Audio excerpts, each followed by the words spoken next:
I would say that the most difficult one probably was the most recent one with respect to curtailment. It's, counterintuitive to suggest to people who are, some of the biggest economic drivers in your economy to actually produce less. And obviously, as you are fully aware, there is not consensus within the industry about it. So that one was a tough one.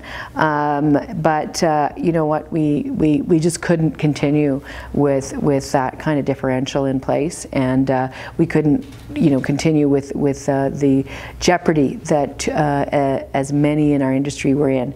So it was a difficult decision out of many different choices. This issue of what we're dealing with right now with respect to getting our product to Tidewater and having enough takeaway capacity, I described it at the First Minister's meeting as a car crash that's been happening in very slow motion for well over a decade under the leadership of multiple governments, and for the most part they've just sort of sat by and sort of philosophically admired the problem without actually taking serious action to fix it. And then so we got into this, it may have been in slow motion, but we now have impact. We have hit impact.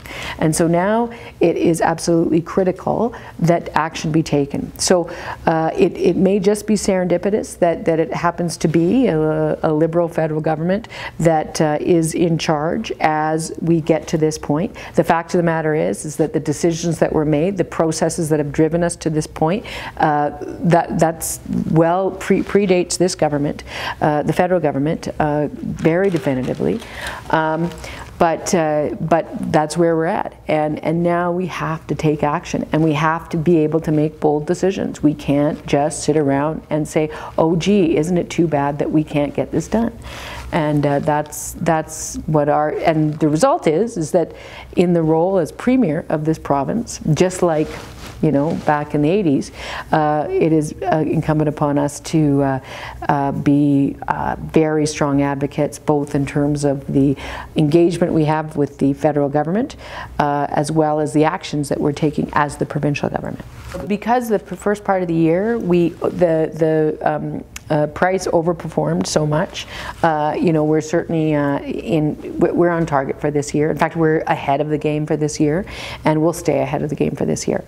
Going forward, we might have to adjust some of our plans, but I'm still fairly confident that our path to balance is secure, because we had constructed that on the basis of a number of conservative assumptions. So generally speaking, I think we're okay. But there's no question that price of oil, it's hardly news. It goes up, it goes down. It's volatile, and you need to plan on the basis of that volatility. That's just the reality of it.